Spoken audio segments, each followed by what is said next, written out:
Daug laiko praleidžiate automobilyje, mieste ar patalpose, kur daug dulkių, aktyvi ventiliacija, kasdien naudojate kreminę ar biurę pudrą, sintetinius arba natūralius kremus, kurių sudėtyje yra emulsiklių, tirštiklių ir kitų technologinių priedų, tuomet veido odos valymas yra vienas iš svarbiausių odos priežiūros veiksmų. Dažnumas, priemonės, metodai labai priklauso nuo naudojamos kosmetikos, odos būklės, metų laiko. Tad kiekvienai pravartu išmokti, o gal tik prisiminti, kaip tinkamai elgtis su savo veido oda. Žvelgiant į odą iš fiziologinės būklės, tai jinai yra sukurta taip, kad pati valytųsi savaime, nes tiek prakaitų, tiek riebalų liaukos ir turi išvedamosius latakus, per kuriuos ir išteka tas visas pagamintas sekretas. Lygiai taip pat oda ir atsinaujina, kuomet pamatinės ląstelės gamina naujas ląsteles ir taip stumiamos į odos paviršių. Tai vyksta tas kažkur per 28 dienas ir nuolat oda atsisluoksniuoja. Na ir nors mūsų organizmas sukurtas taip, kad gyvybinės odos atsinaujinimo funkcijos vyktų savaime, dažnai mes joms sutrukdome. Vienas pagrindinių stabdžių – makiažas, kurio nepašalinus galime sulaukti nemalonių padarinių. Labai svarbu pašalinti visą dekoratyvinę kosmetiką, jau ką užtepėme, kad nueitume miegoti švarios ir kad oda kvėpuotų viso to miego metu. Nes nepašalinus kemšasi riebalinės liaukos, prakaito latakai, ir taip odos raginis sluoksnis storėja, oda pilkėja ir praranda gyvybingumą. Pasak kosmetologės Monikos Launikaitytės, odos valymo būdai yra skirstomi į paviršinį ir giluminį. Paviršinis odos valymas prasideda nuo kasdienės odos priežiūros. Tačiau tinkama kasdienės odos priežiūra priklauso ir nuo tinkamai pasirinktų veido valymo priemonių. Moterims siūlyčiau atkreipti dėmesį, kad jeigu jūsų oda riebi, stora, tai reiktų patį makiažo valymą daryti, kad sugertų riebalinius tuos visus sluoksnius, tai geriau kokią gelinę tekstūrą. Jeigu sausa, ar jautri, ar kuperozinė, rinktis jau penelio tekstūros valiklius ir stengtis kuo mažiau visokių labai stiprių cheminių preparatų.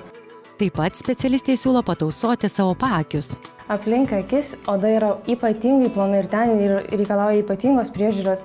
Jokių būdų nenaudoti dirginančių medžiagų, kadangi ten yra trūkumas riebalinių liaukų, tai kaip tik naudoti riebesnės priemonės. Nepaisant to, kad jeigu visa veido oda yra ar mišri, ar riebi, vis tiek odą aplink akis reiktų labiau saugoti, tausoti ir šiek tiek labiau maitinti. Tausoti veido odą derėtų ir atsikratant įpročio spausti spuogus buitinėmis sąlygomis. Pasak specialistės, galite pasidaryti savo meškos paslaugą.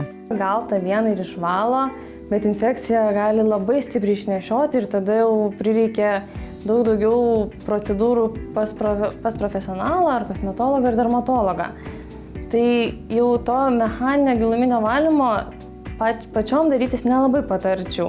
Bet jeigu jau nusprendėte ir niežti nagai, tada būtinai nusidezinfekuojam rankas, bent jau kruopščiai nusiplaunam. Išspaudus patį tą pūlingą elementą, tą pačią vietą padezinfekuoti, ar tai peroksidu, ar kažkokiu spiritu, bet labai lokaliai tą vietą. Ir tada dėti kokią raminančią kaukę. Pasikonsultavus su specialistais visuomet galite atrasti savo tinkamiausius veido valymo būdus ir priemonės. Tačiau tarp kasdienės veido odos priežiūros reiktų nepamiršti ir kartas nuo karto atlikti giluminį veido odos valymą.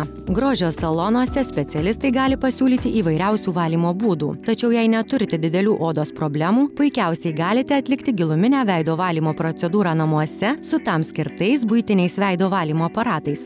Patys populiariausi buitiniai aparatai valymo buitiniai aparatai, tai kuomet naudojami šereliai, kitaip tariant brushingas, ir arba jie sukasi, arba jie vibruoja ir būtent to šerelio šepetėlio pagalba nuvalomas tas raginis sluoksnis. Kiekviena moteris pagal savo veido poreikius ir veido odos tipą gali rinktis buitinį veido odos valymo aparatą. Pavyzdžiui, aparatas su aliuminio kristalų mikrodermabrazija efektyviam veido odos šveitimui. Tokio tipo aparatai atlieka efektyvų odos šveitimą, kuris yra saugus ir lengvai kontroliuojamas. Atliekant procedūrą namuose, galite sluoksnis po sluoksnio švelniai pašalinti negyvas odos ląsteles.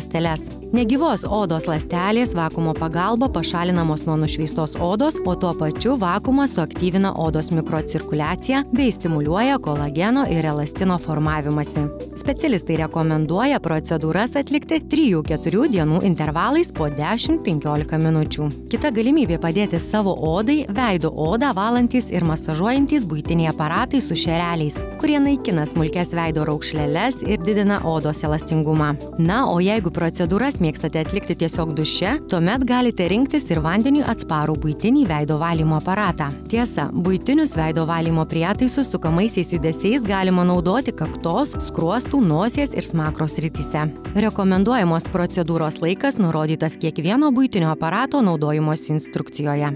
Prakalbus apie odos priežiūrą namuose, kosmetologija atkreipė moterų dėmesį į tai, kad veido oda ne vienintelė kūno vieta, kuriai reikia išskirtinės priežiūros. Nereikėtų pamiršti ir pėdų švelnumo ar nagų žvilgesio. Kiekvienoje kūno lokalioje vietoje odos storis skiriasi ir tas raginis sluoksnis, kurį šaliname, irgi labai skiriasi. Tai storiausias yra pėdų ir delnų zonoje ir ten irgi lygiai taip pat reikia tų valymo procedūrų. Tačiau jau naudojame nebe pylingą, kad kremo pavidalu, bet pasitelkiame pagalbą stipresnius, tai jau net ir prietaisus. Tiek pemzos, tiek įvairios šveičiamosios dildės stiprios, tiek buitiniai aparatai, kurie irgi paremti mechaniniu veikimo mechanizmu. Ir gal net ir patogiau naudoti tuos, kurie jau sukasi patys, kad nereiktų naudoti savo mechaninės rankų jėgos. Na, o kai pėdos yra švelnios ir glotnios, tuomet belieka pasirūpinti ne tik kojų, bet ir rankų nagais. Kadangi nagų poliravimas su įprasta dilde paprastai užima nemažai laiko ir pastangų, todėl visada galima rinktis saugų elektrinį nagų poliravimo prietaisą ir džiaugtis nuostabiai žvilgančiais nagučiais. Tai tiek naudingų patarimų šiandien, kaip mums moterims gražintis namuose.